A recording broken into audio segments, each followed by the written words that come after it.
Have you ever found yourself scrolling through the news, seeing one headline after another about global tensions, and thinking, what if? What if the unthinkable happened? What if World War III started tomorrow? It's a terrifying thought, but one that has crossed many of our minds.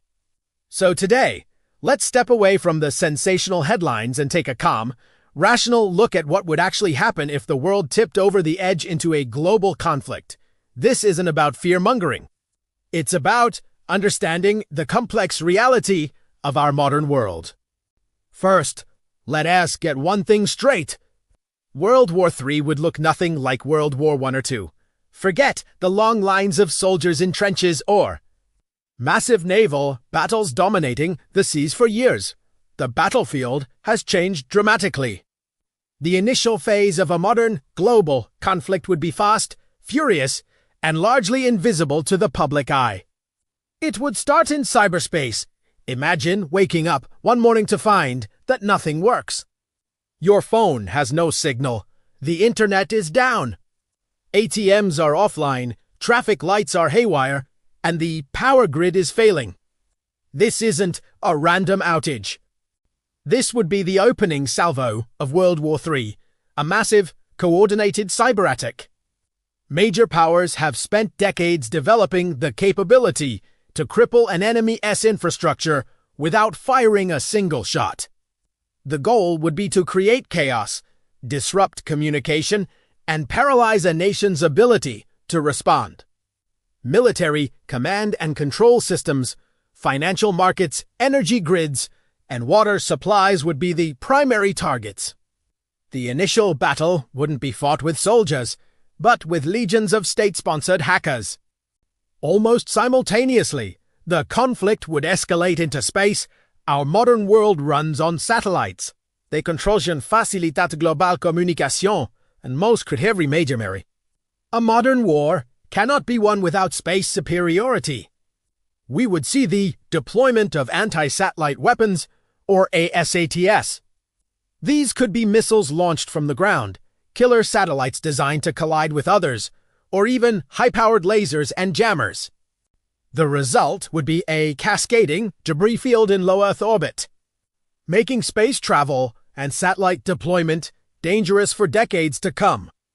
This would effectively blind military forces and send civilian technology from weather forecasting to global television back to the 1970s, while all this is happening in the digital and orbital realms.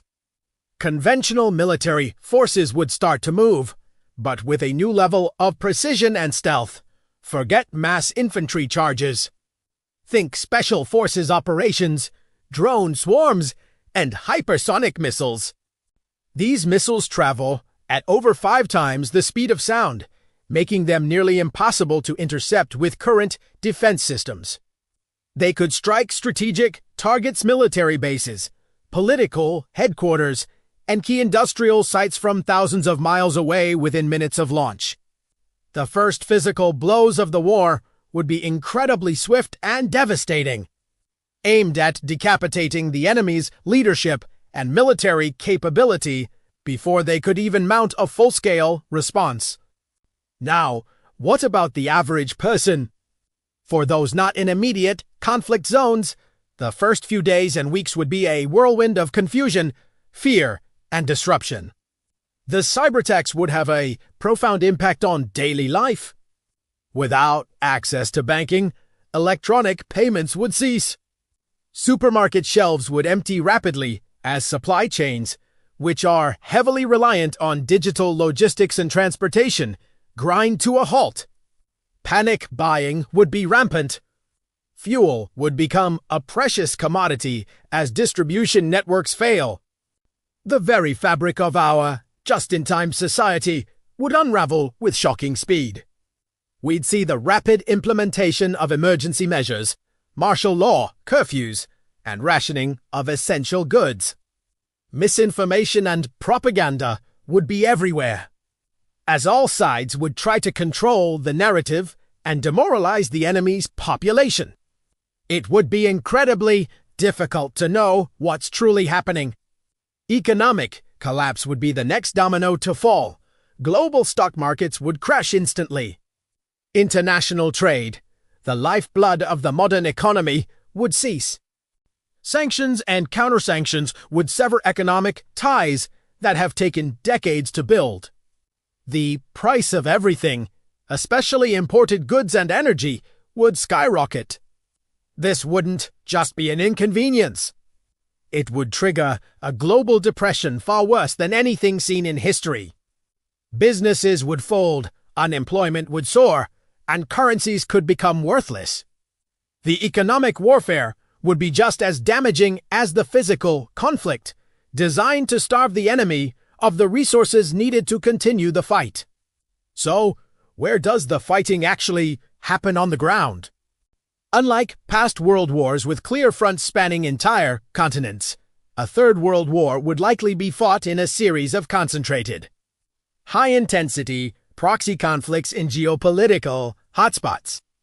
Think of places like the South China Sea, Eastern Europe, or the Middle East. These would become the primary theaters where conventional forces clash. A but vénère can be different. We'd see the widespread use of autonomous weapons and artificial intelligence. Drones of all sizes, from large Reaper-style aircraft to small, hand-launched quadcopters, would dominate the airspace.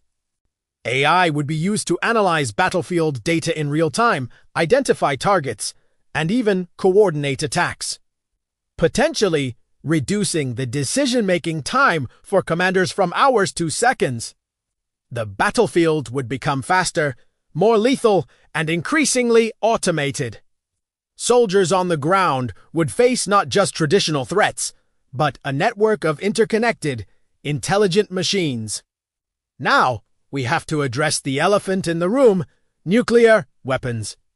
This is the single biggest factor that separates a potential World War III from all past conflicts. The doctrine of mutually assured destruction, or MAD, has been the grim guarantor of peace between major powers for over 70 years. The idea is that a full-scale nuclear exchange would be suicidal for all sides, so no rational leader would initiate one. But in the chaos and desperation of a global war, would rationality hold? A limited nuclear strike is a terrifying possibility.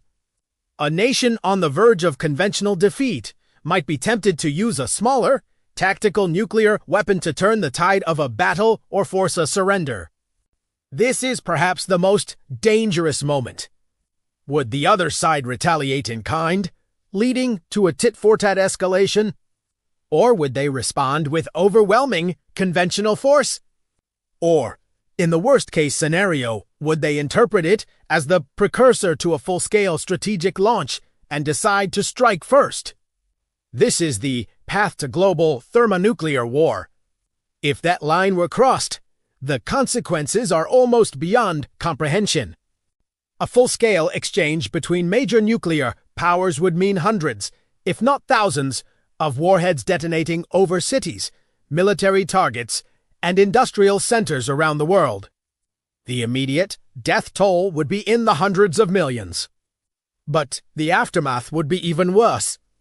The massive firestorms would inject enormous amounts of soot and smoke into the upper atmosphere, blocking out sunlight and triggering a nuclear winter. Global temperatures would plummet, causing catastrophic crop failures and widespread famine. Ecosystems would collapse. The survivors of the initial blasts would face a world of radioactive fallout, starvation, and a complete breakdown of society. It would be an extinction-level event, the end of civilization as we know it.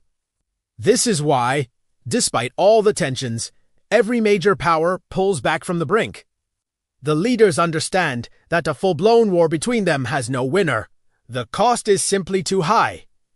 That's why the conflict remains in the gray zone: cyberattacks, proxy wars, economic pressure, and espionage. It's a constant, low-level conflict that avoids direct, conventional confrontation between major powers. So, if World War III started tomorrow, it wouldn't begin with a bang, but with a silent, digital scream. It would be a war fought in new domains, with new weapons, and at a speed that is hard to fathom.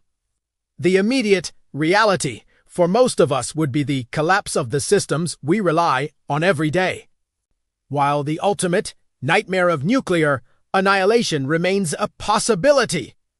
The more likely scenario is a crippling, grinding conflict that drags the world into a new dark age of economic depression, technological regression, and perpetual low-level warfare. It's a grim picture, but understanding the potential reality is the first step toward preventing it. It highlights the importance of diplomacy, de-escalation, and international cooperation. The interconnectedness that makes our world so vulnerable to this kind of conflict is also our greatest strength. It's a reminder that in the 21st century, our fates are tied together more than ever before. There are no winners in a world war, only degrees of loss. Thanks for watching. If you found this breakdown insightful, please hit that like button and subscribe for more deep dives into complex topics. Stay safe, stay informed, and I'll see you in the next video.